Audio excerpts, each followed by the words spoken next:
Midterm votes matter.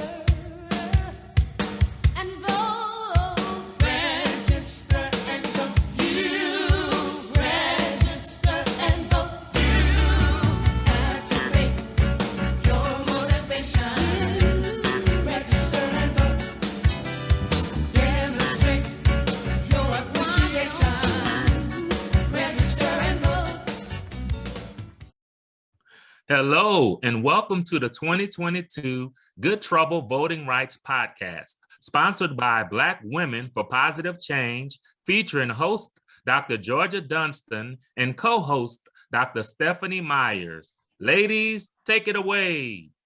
Hello, everyone, and welcome to this special additional episode today, October 31st, 2022. This is during our Black Women for Positive Change 11th annual month of nonviolence, families, voting rights, and opportunity.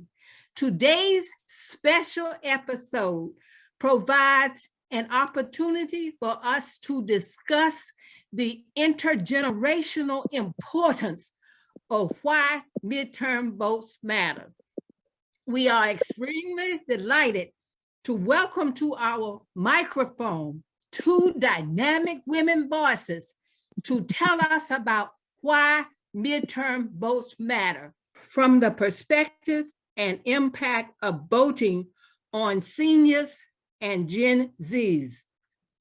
I am Dr. Georgia M. Dunston, Chair of the Black Women for Positive Change Science Committee, co-chair of our Voters' Rights Subcommittee, and host of this Black Women for Positive Change 2022 Good Trouble Voting and Voters' Rights podcast. I'm joined by our co-host for this podcast, Dr. Stephanie Myers, co-founder and national co-chair of Black Women for Positive Change. With her today are our two esteemed guest panelists, Ms. Gloria Dulan Wilson of Philadelphia, a community activist, and Heather Toomes, a graduate student at California State University, Dominguez Hills. Let me turn the microphone over now to our co-host, Dr. Stephanie Myers, to introduce herself and our special guest. Okay, thank you, Dr. Dunston, and thank you to all of our listeners today. Our podcast is a forum where we discuss issues relevant to voting and communities and activism. And yes, I'm Dr. Stephanie Myers, National Co-Chair of Black Women for Positive Change, which I'm very proud to be a part of, and co-chair along with Dr. Dunston of our Voting Rights Committee. Our guests today are Gloria Dulan Wilson and Heather Toomes. And Gloria Dulan Wilson, I will introduce first.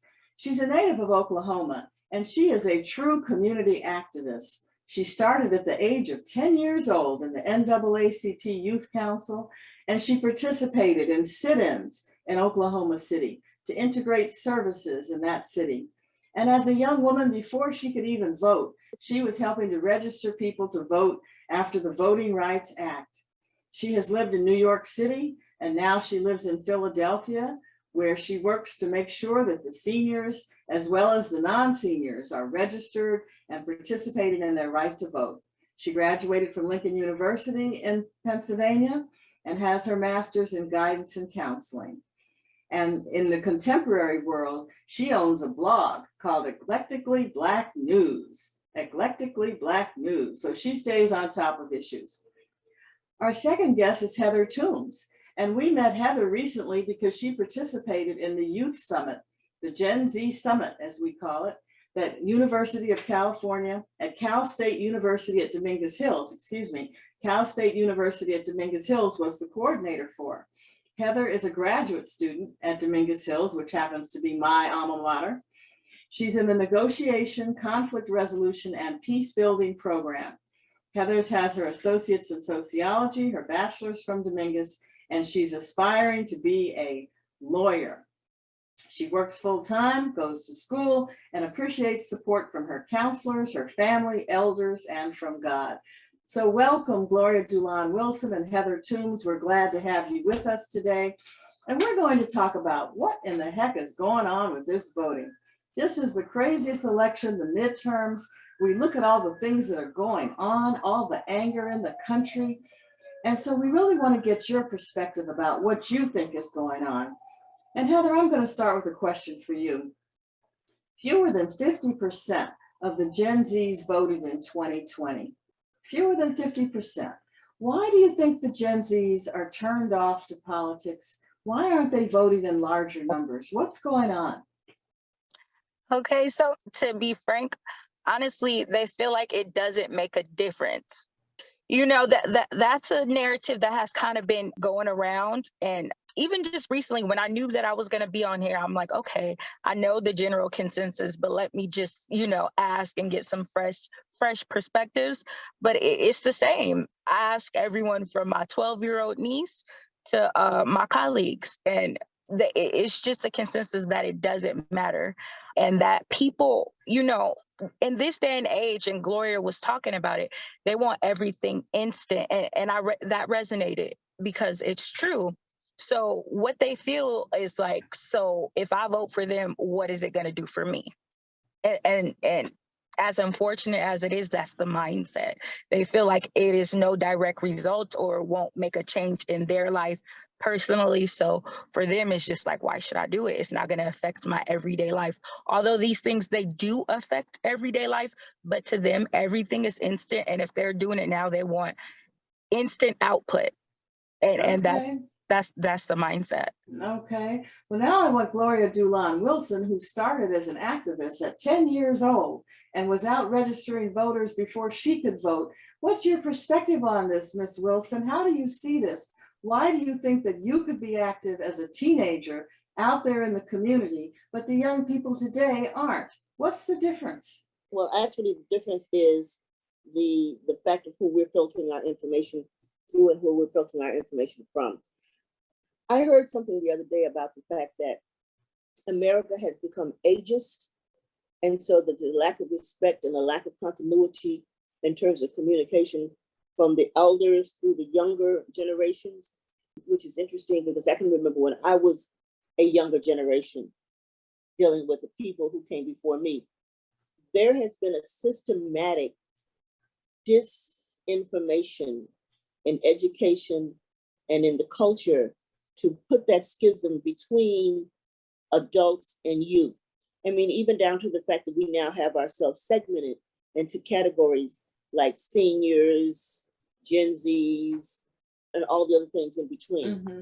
Yeah. Okay, that's a systematic thing. And we are actually buying into something, and we're allowing people to program us out of our unification. We are literally selling our souls to media. We're selling our souls to the kind of disinformation through television shows that actually insult our intelligence. But because that's all we have and nobody's actually demanding anything better, this is what we've got. Now, in the meantime, I don't want to dwell on that. What I really want to do, because we've got 10 days before the election, I really want us to focus on how we can be proactive and stem the tide in some of this and make sure that who we do have turns out. Because we can focus on the negative or we can augment the positive and what we can do to leverage who we do have. That's what I'm more concerned about. Because right now, we're on ground zero. We got to get all of our artillery together. Y'all can tell my dad was in the service, can't you? We are at ground zero, and we now have to rally the troops we have and not focus on their deficits and start upgrading and pumping up their positives. And I have those are very good points. That's the thing that I'm looking at right now, because if we don't, then we'll still be here on the 7th and the 8th of November talking about how come our kids don't vote. Let's talk about what we can do to incentivize them. And I know we've been working on this with Black Women for Positive Change, trying to figure out how to reach these kids. But I think the biggest thing is there's a song that comes out that says, we don't get fooled again. We have to make sure we don't get fooled again. Well, we got fooled. Our kids have gotten fooled. Their parents have gotten fooled. Everybody has resigned themselves to the fact that we are redefined by outside people And one of the things that Ron Karenga talks about in Kwanzaa is the most important thing that Black people can have is self-definition. We have allowed ourselves to be defined, redefined by outsiders, instead of sticking with what we know in terms of our own quality of communication and family. Okay, that's very good. Well, okay, you say we need to move to the positive. So let's do that. Let's talk about the issues. Heather, I'd like you to identify 3 or 4 issues that you think are most important to the Gen Zs and why they should vote. And then going to ask Gloria Dulan Wilson to do the same thing. Identify 4 or 5 issues affecting the older baby boomer generation and why they should vote. So Heather, what are 4 or 5 top issues that you think would get the Gen Zs moving? That would get them to want to vote? That's right. Things addressed wages, like economy, like basically them getting pay, because money is very important. People are materialistic now. That's just the younger generation. And yeah, people are materialistic. People want things and people want to be paid what they're worth. And also to see an easier door to go in for education, because there's a lot of young people that want to go to school or they want to get into schools, but the systems and the way things is, it makes it much harder. Another thing is, I would say, okay, so that was 2. So really pay, school, yeah. Okay, what about the social justice issues, police officers shooting in the community? Well, that too, but for the most part, they feel hopeless. They feel hopeless because when things happen, nothing seems to change. And I was just talking to my younger brother about this. Even when there are leaders, something happens to them. So for them, like it's a very defeatist attitude going on. So I mean, they would like to stand up. They would like for it to be somebody that would be a social justice warrior. But they feel like when people do make it and reach a certain point, they don't stay loyal to the same core values. So it's just at a point right now to really, they don't put their faith into the system at all. Okay, wow. Okay, Gloria Dulan Wilson, what are the 4 or 5 issues that the baby boomer generation is looking at? One of the main things, we're talking about income, some of those generational people are still working. So yes, the $15 an hour minimum wage is important, has always been important. Social Security, which the Republicans have on the chopping block, which they're trying to now say that we're going to reapprove Social Security either every 5 years or every year, which means those of us who have been working since whenever, and we have Social Security automatically deducted from our income so that we can rely on it later on in life, could find ourselves up whose creek without a paddle if we don't make sure that these guys don't get in power. The other thing is housing. And Gen Zs keep forgetting that they got to have a place to live also. So if they make it more and more difficult for you to have decent, affordable homes, which is what Republicans are about, keeping you out of that particular milieu because home ownership means power, then that's another area that we're concerned about. And being able to pass the homes that we own down to our own kids without it being sabotaged by taxes, inheritance taxes, and all kinds of things is another issue that we're talking about. And health. Gen Zs forget that this whole thing with birth control has to do with you, because even if you decide to or not to have a child, if they make it an issue that you can no longer have birth control, then you are also stuck. So that's another issue.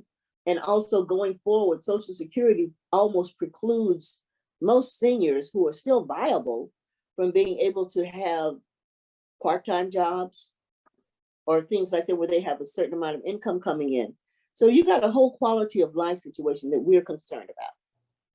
Okay, and our technical producer, Damon Naylor, is one of our good brothers in this conversation. Damon, I'd like to open up and let you weigh in from your perspective. What do you see as the top issues? We just heard that money, salary, easier education, a defeatist attitude, Social Security, housing, health. Would you add anything to that as key issues? Yes, I would say reproductive rights, also the mass incarceration problem, then mental health and addiction treatment for people, And then just the crime rates and the violence that we're seeing that's occurring in our society currently, just making sure those things are addressed. I believe those are some key issues that we have to deal with in our present day society that we're living in. Okay, And also, thank you. Go say ahead. that, remember that the stigmatizing on the crime rate theoretically falls on us. So back to who's defining who is doing what. You know, the thing is that every time you hear a crime rate, a crime, the mass murders are usually other than us, but they get treated with kid gloves. Let an African American or a brown person do something and they take it to the bus. So there's no balance in terms of how these things are adjudicated and prosecuted. Good points, good points. Well, you know, all of this system here in America claims to be a democratic system. Now, we can debate about how democratic it really is in fact, but I'd be interested to know, Heather, do young people understand what democracy is, what it's supposed to be?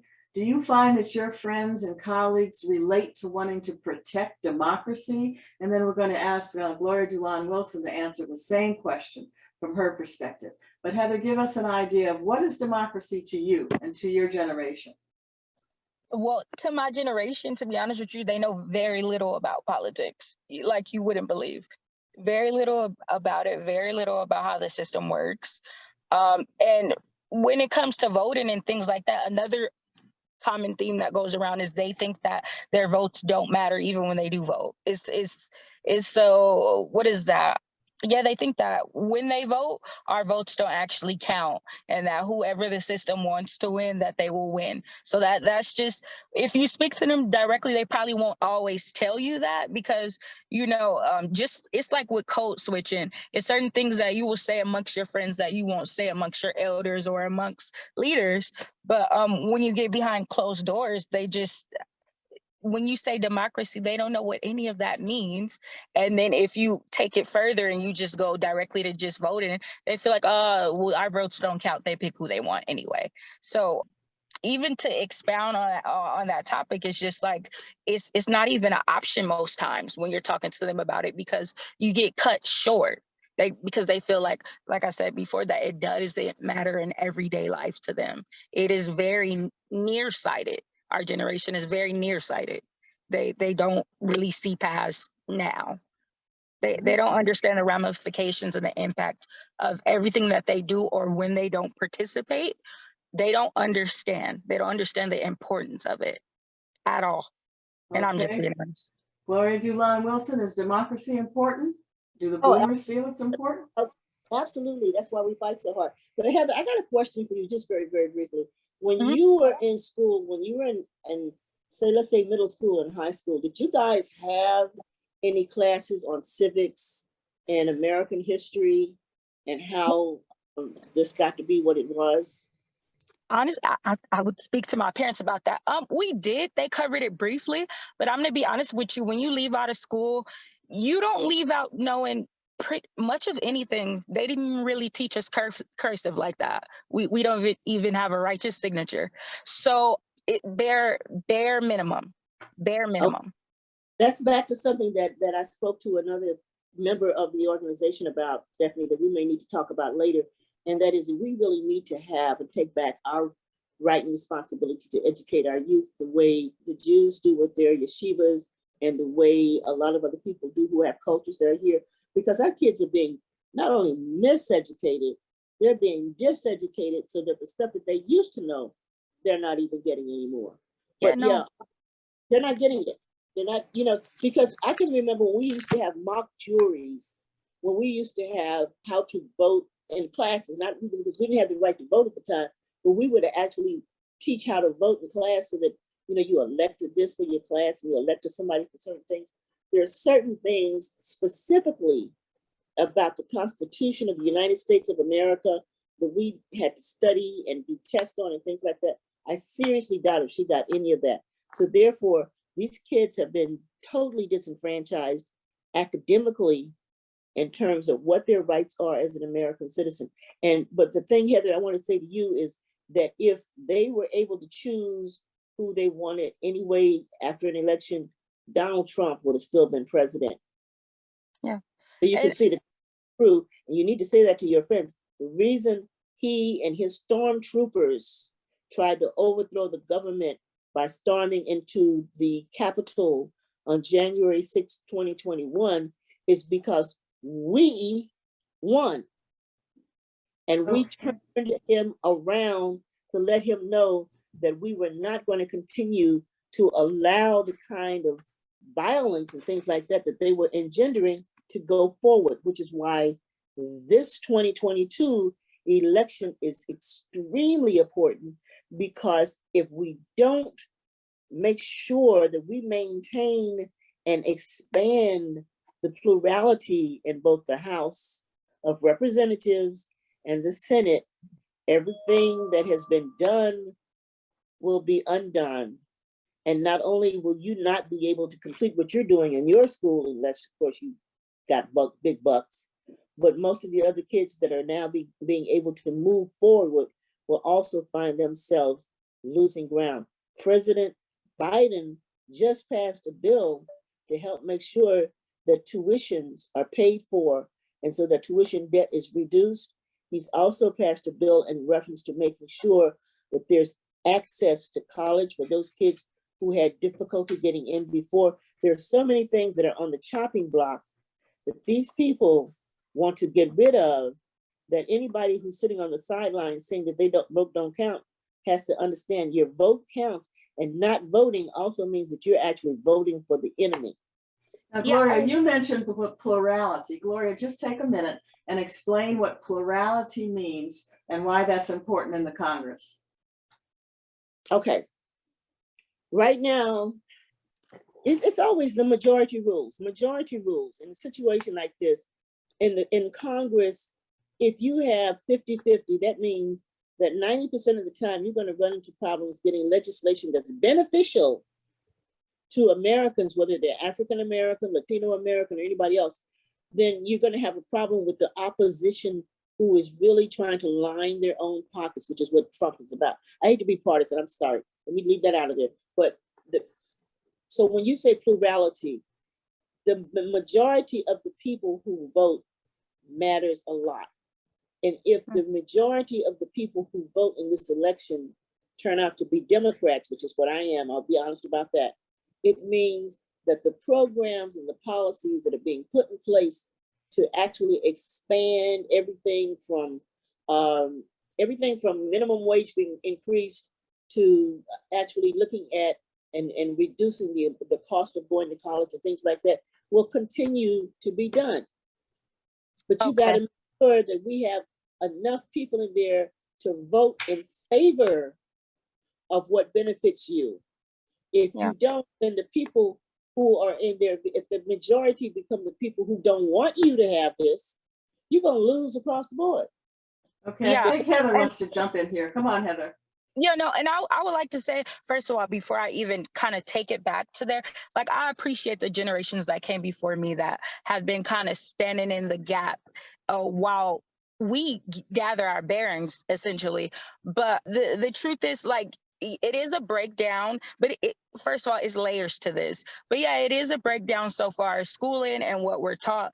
But I'm going to be honest with you, while you were speaking, I thought about it. Another thing is just the system and how the government works. So if you get the average person that's young, like they have no idea how the government works, and they actually think that the president is the one that makes all the decisions. So they have no in-depth knowledge of how our government works, who makes the decisions, things passing in the House, Congress, Senate, like no real idea of how the government actually works. So that's another thing when you're trying to explain the importance of midterm voting, they feel like these are just the little guys. You know what I'm saying? Even the ones who do want to vote, they figure, okay, just the president, because they attribute more power to the president than the president actually has.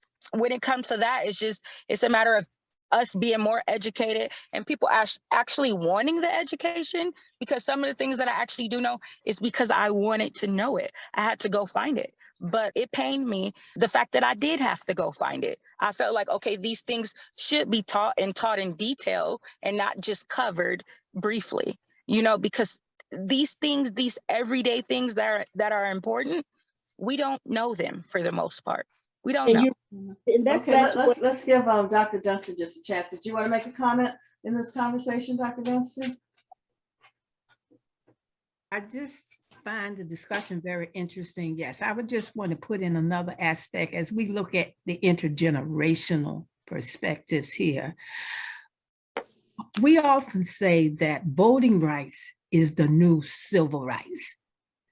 Now, in this intergenerational discussion, with the boomers, civil rights was tightly linked with our churches, our faith base.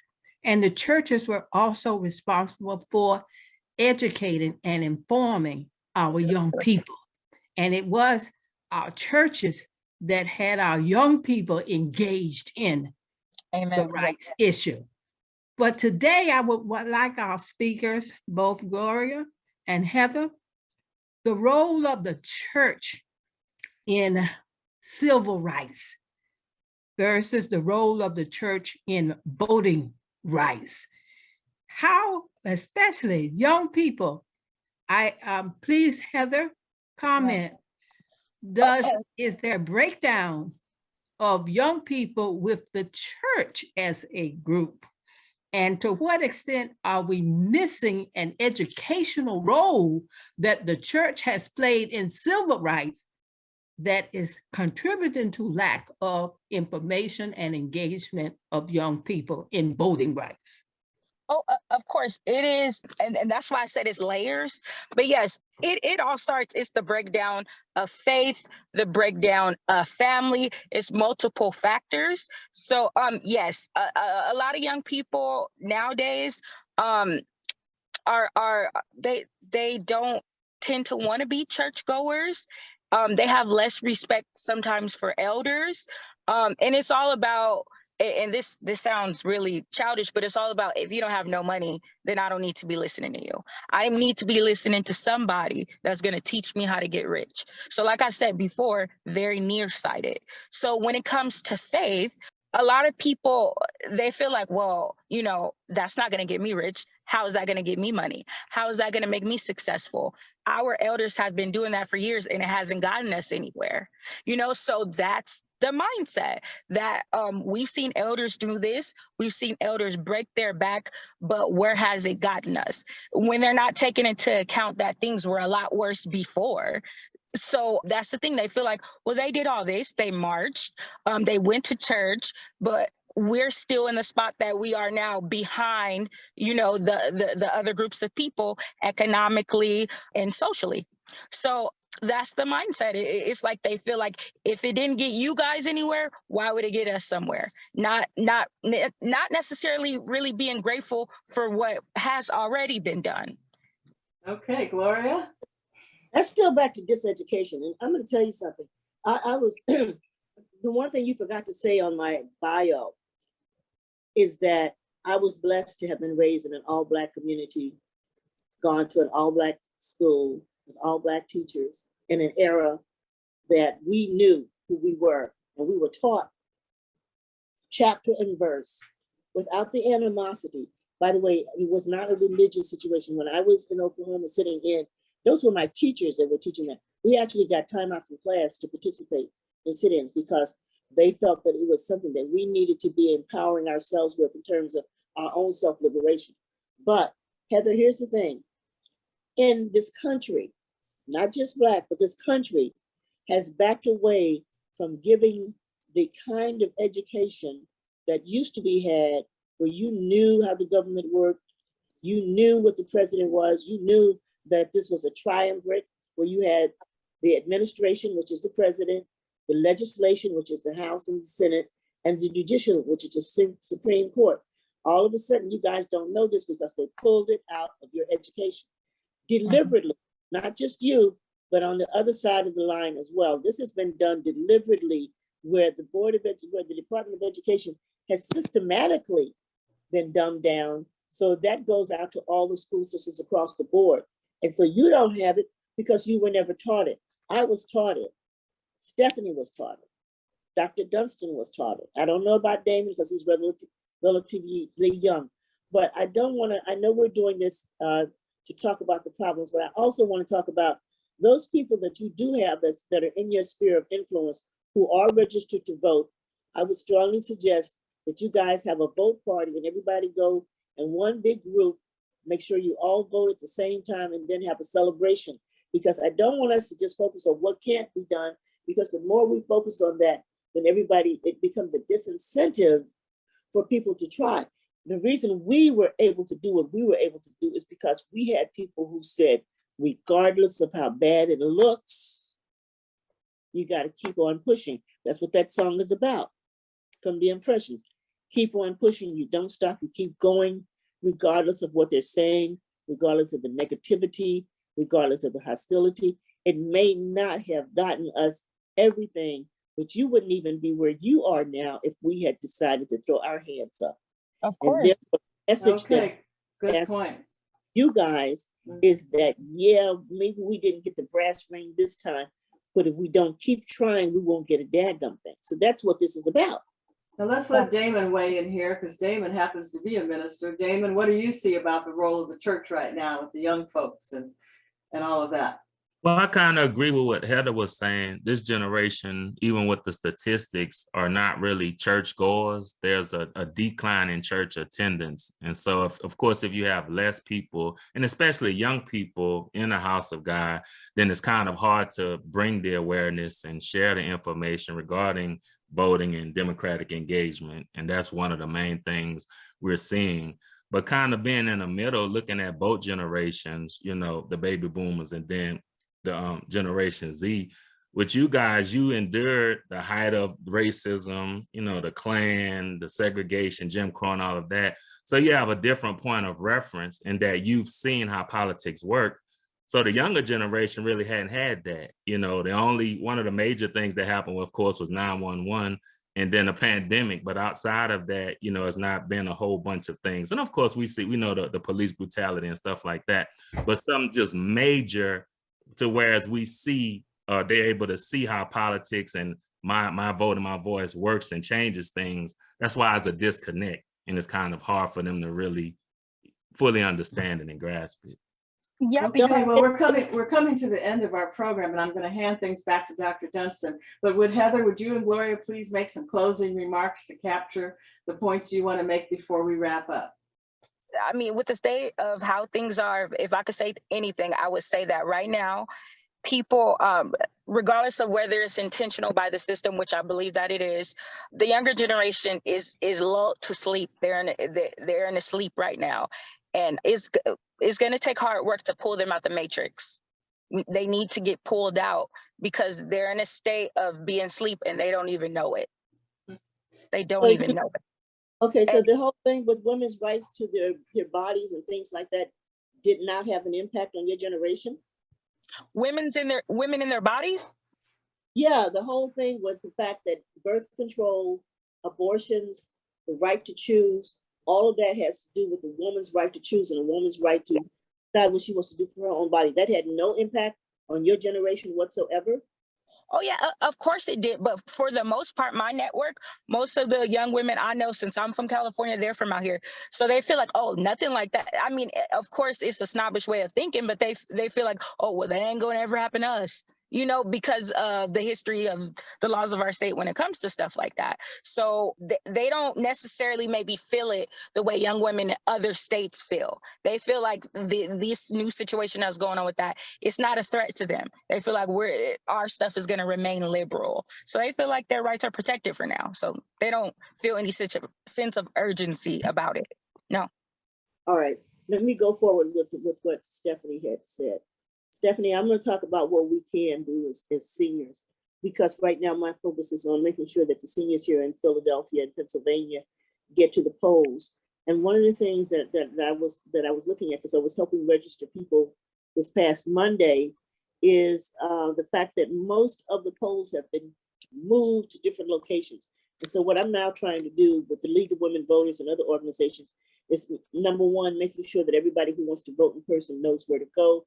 And number two, those individuals who have mail-in ballots, that we get them collected early and make sure that they're filled out appropriately so that they can get counted. And number three, I want to find out what happens if you don't fill it out right. Is the person notified, and do they get a chance to do a do-over? Because we lost 100,000 votes behind people not filling them out correctly, but they never went back to them and said, let's do this again. So those votes were not counted. That makes a big difference. I'm very much, one of these people that like to look at where we go from here. Even if the vote didn't count, Heather, the main thing is do it anyway. That's the main thing. Doesn't count, okay, cool, but do it anyway. If you're registered, even if it doesn't count, just say, all right, we'll humor y'all and let's just see. Because the bottom line is, if it wasn't important, why would they be spending so much time trying to keep you from doing it? Yeah. Think about it. See, and so when people say, oh, it doesn't matter, it matters. And the main thing is, honey, the enemy knows that they have us on the ropes. They know that they have been very effective in keeping us separated as a people. That divide work is called divide and conquer. And the way they do it is by trying to make you think that you don't matter, or what you do is not really going to be relevant, and you're very relevant. Okay? And God forbid that you are now trying to complete what you're trying to do as a lawyer. And as a lawyer, you really should be very, very cognizant of how important it is to vote. We don't need to have another George Floyd incident to mobilize our kids. We don't want anybody else murdered, even though they're being murdered every day. What we need now is a continuity of effort. And just say, it takes you 5 minutes to vote. All you got to do is go in and pull the lever or check the thing. Do it anyway. Just humor us. But I feel okay, we're going to kind of have to wrap up here because Dr. Dunston has to close us out. But you both have been making great points. And Heather, I know you want to respond, so make it real quick, and then we're going to Dr. Dunston. Yeah, no, I feel it's important to say that, no, I don't consider myself gullible. I was just speaking from the perspective that of the other young people that I know. I'm aware of what's going on, and I try to affect change in the people that I can touch and that I know. But the stronghold on a lot of young people is sex, drugs, and social media. Deliberately. And that's the distraction right now. And the things that you want them to sit there and deep think about, they're already distracted with what I just named. Mm-hmm. So so Dr. Dunston, you want to wrap us up? We've had two great speakers, and this conversation could go on, and I realize that, but we are at our 30 minutes. Heather, we need a rematch. We should ask. Oh yeah. If you guys were to invite me back on, I'll be up for it. Well, Heather, we want you to be one of our Gen Zs and just stick with us anyway. Yeah, just whenever you want me on here, just let me know. I'll come back. Okay, one last thing Dr. Dunston. One before Georgia does. Everybody make sure that you look on the back of that poll, because there's legislation that's on there as well. You could be signing your rights away and don't even know it. So make sure that not only are you voting for candidates, but make sure that you're finding out what it is that they're trying to put or take away from you in your cities. That's all. Okay, well, I want to again thank Gloria and Heather. Indeed, it has been a very spirited, very informative, and interesting discussion. And I think we will definitely revisit this. Heather, it's very important that the viewpoint that you mentioned be recognized. But I love what Gloria said earlier, that we must focus on the positive, what is working, and how do we build on that? Because the truth is, for the younger generation, whether you accept it or not, the torch of freedom and liberty under our government system is passed to you. Is passed to you. It is passing to you.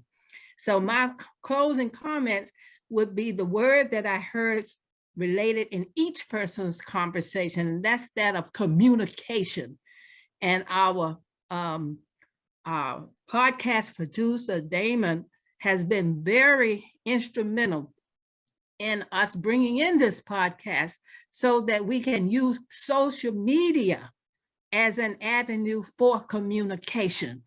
I think the question is and has been raised, what's the source of the information that you're using to make decisions about your behavior? So as we close out this podcast, communication, what's the source of your communication? To what extent do young people look to social media as a source of information from which they are making decisions? And in that case, we have to examine the information that is coming through social media versus, as Gloria said, the source of our information with the boomer generation compared to the source of information with this voter rights generation. So we do need to revisit. So can I close on the high note of Black Women for Positive Change is encouraging everyone to go to our website and look at and take the John Lewis Good Trouble Pledge. This pledge addresses what we spoke today, and I would close out with this pledge that speaks to the intergenerational focus. Our pledge, the John Lewis Good Trouble Voter Rights Pledge. We, as citizens of the United States of America, and as we spoke today, this is personal. So we ask that you put your name in the space. I am a citizen of the United States of America with the constitutional right to vote in all local, state, and national elections, and the birthright to pursue life, liberty, happiness, and equal rights under the law. I accept and assume my full responsibility to vote in each and every election and encourage others to do the same, regardless of race, political affiliation, or creed. I pledge to make voting decisions that benefit my family and community on the state, local, and national level. Like the great Congressman John Lewis, I am committed to getting in good trouble to ensure that our constitutional democracy and voters' rights of the people, for the people, and by the people are protected, upheld, and shall not perish from this promised land. All right. Well, thank you, everyone. Thank you. And I think we're wrapped up now. Thank you. All right. Just remember, our Black midterm votes matter big time. So make sure you tell your friends. Absolutely. Black midterm votes matter. And after next week, all votes continue to matter. We have to keep moving toward 2024. So we've got to transition. We've got 2 years past next week to keep pushing on this. Midterm votes matter.